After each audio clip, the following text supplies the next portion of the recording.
Hello friends, welcome back to my channel. My name is Emily and here on my channel I make crystal videos, geology videos, small business videos, things like that. So if that sounds interesting to you, be sure to subscribe because I put out new videos every week or so. I'll say a couple times a month. I'm not making any bold claims anymore. I think in my last video or the video before that, I mentioned that I was in a different room because I had a cat staying in my office. Just an update on that. I was supposed to be finding him a home. I ended up keeping him. I have too many cats now. Let's not talk about it. Anyway, his name is Marmalade. He's about an 8-year-old feral orange boy and he fits in with our family of cats very well. So he's decided to make this his forever home. So anyway, just an update on the cat. I have too many cats.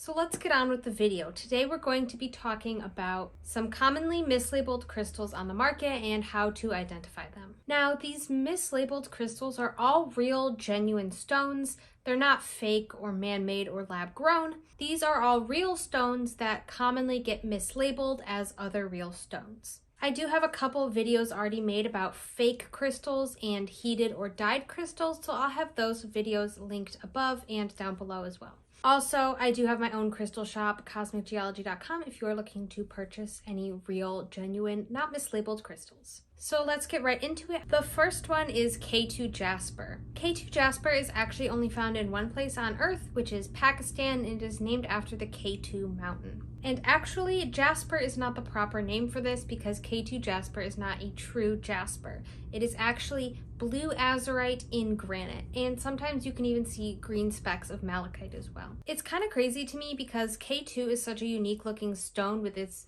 vibrant blue polka dots that it's weird that there would even be a natural look-alike. But this other stone, which is blue apatite in clevelandite, is very commonly mislabeled as K2 jasper.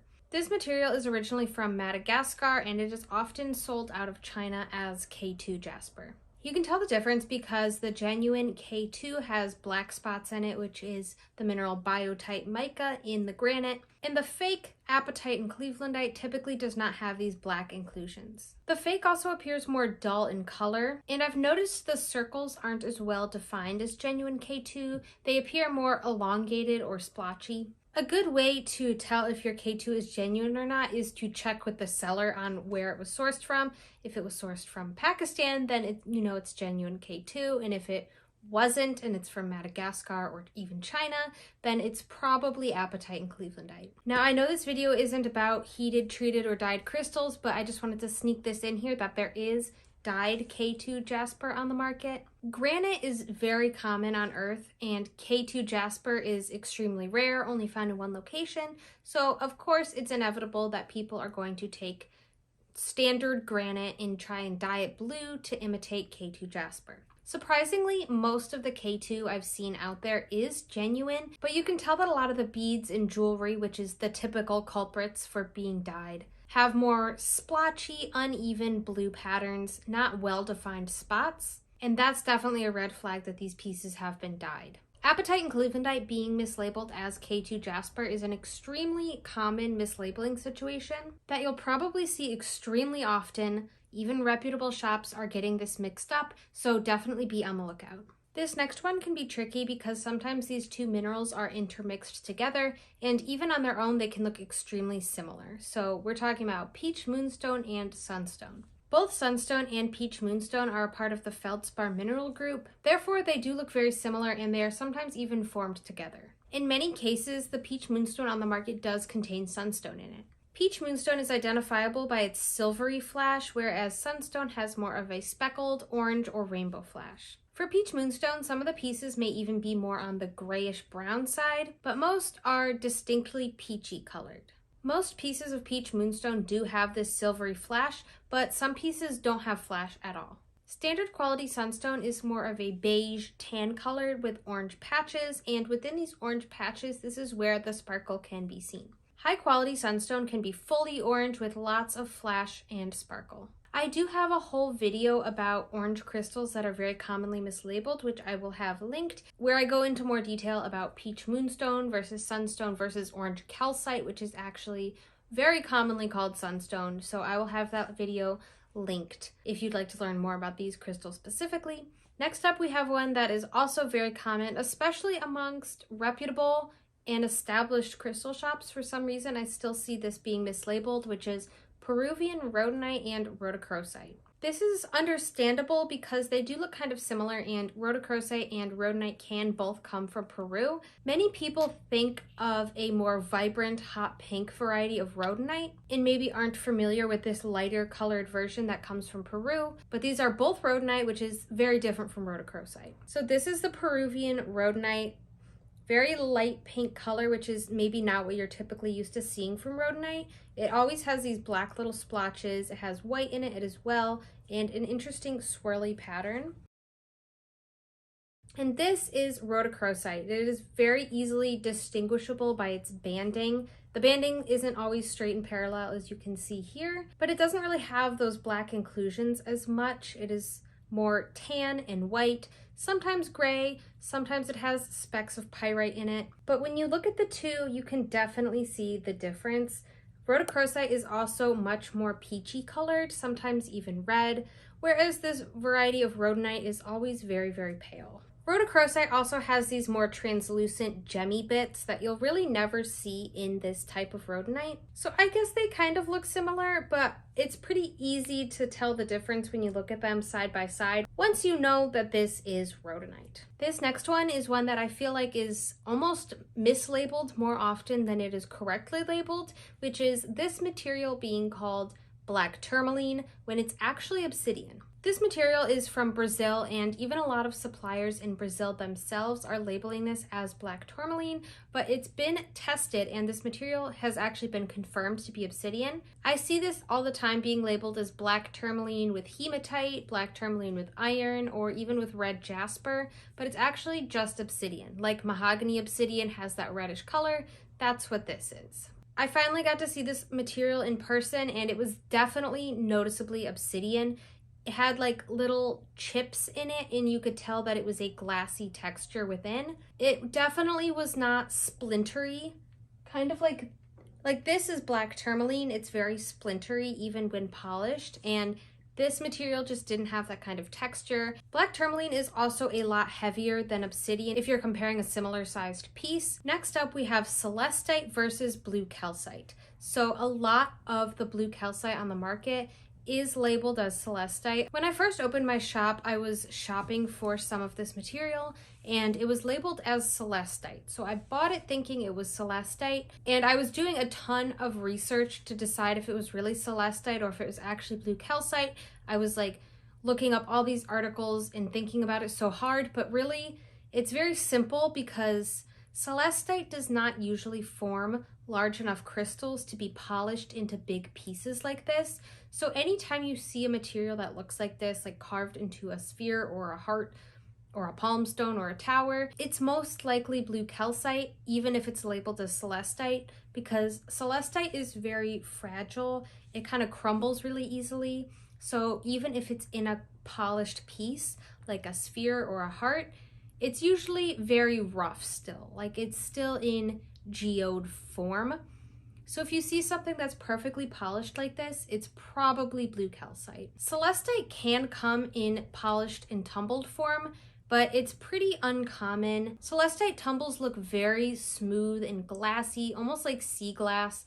They're very translucent and very gemmy looking, whereas blue calcite tumbles have kind of like a patchwork pattern. They're much more opaque, and they come in all shapes and sizes because rough blue calcite comes in big pieces, whereas celestite does not. It comes in more small crystals, geode druzy form. Also, if you have a similar sized piece of each, the celestite is going to be a lot heavier. That is one way you can differentiate between the two, although that doesn't really help you too much if you're shopping online. But just something to note if you have the opportunity to look at them both in person. Another blue crystal to talk about is actually another type of blue calcite, which is Caribbean calcite. When I search Caribbean calcite on Etsy, within the first row of the first page, you already have material that is not Caribbean calcite being labeled as Caribbean calcite.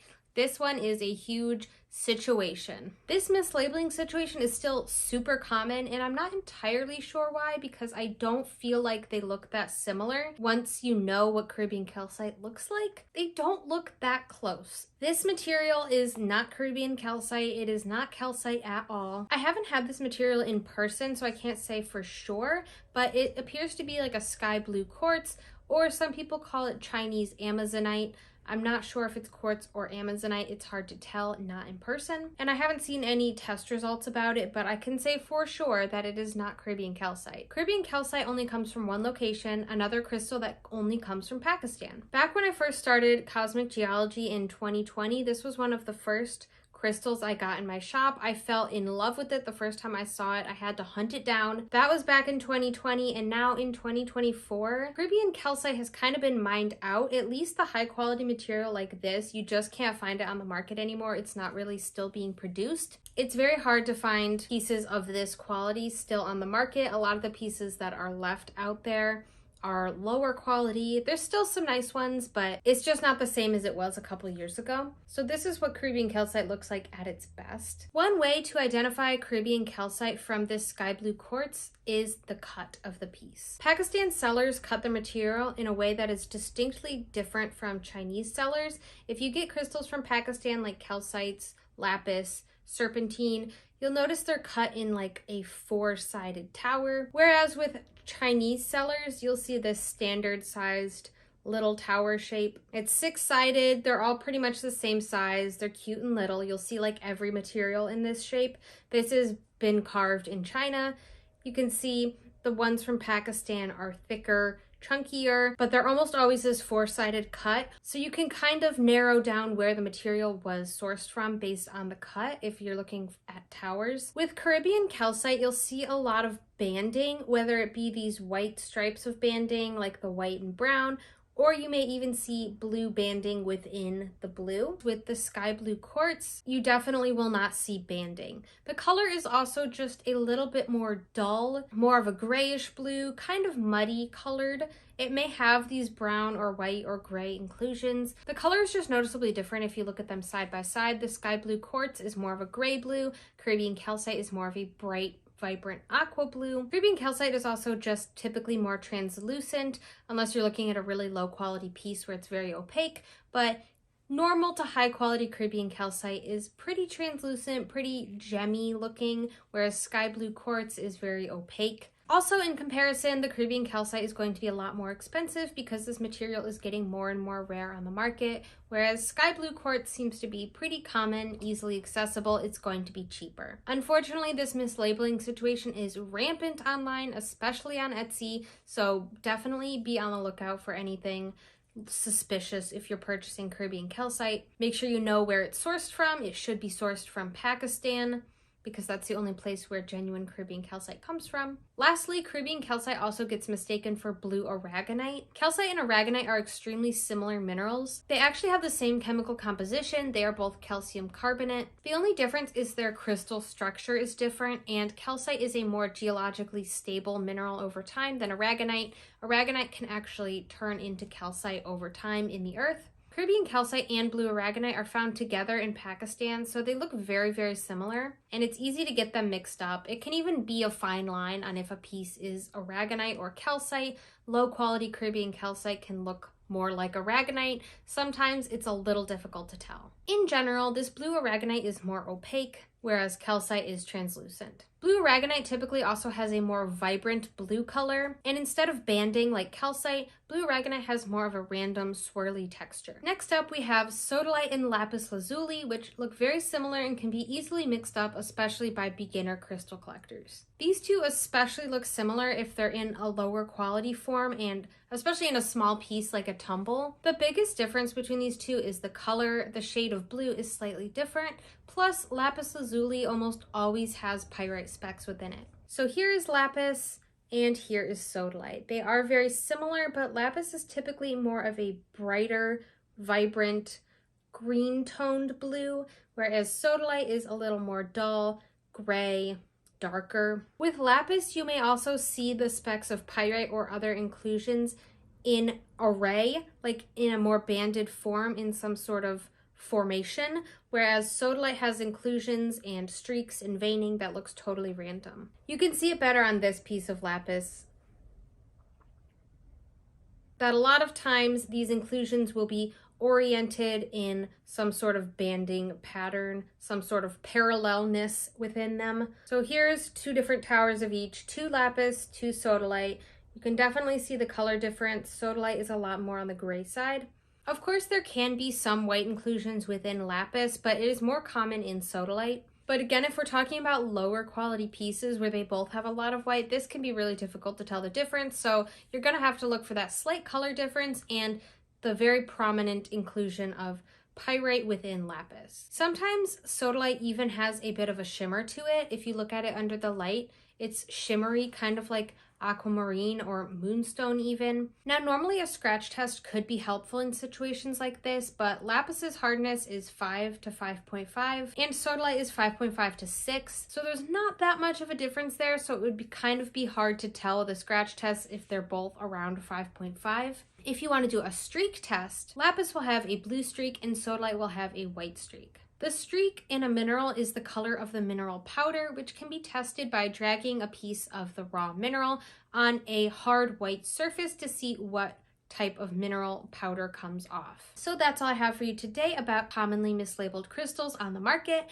I hope you enjoyed this video and maybe learned something new. Hopefully this can help you so you don't purchase a crystal thinking it's one thing and it's actually another thing, and you know what to look out for out there when you're shopping for crystals. It can be very confusing, especially since a lot of reputable crystal shops do make mistakes. If there's any other very commonly mislabeled crystals you see out there, or maybe even more rare ones, be sure to comment down below and let me know so I can look into it, and maybe I'll make a part 2 on this video because I'm sure there's a lot more out there. Also, check out my other videos about fake man-made lab-grown crystals, as well as heated, treated, and dyed crystals. I will have those linked down below. Check out my crystal shop, cosmicgeology.com, if you're looking for genuine, not mislabeled crystals. You can use code YouTube at checkout for a discount on any order at any time. Thank you so much for watching, and I hope you have a great rest of your day.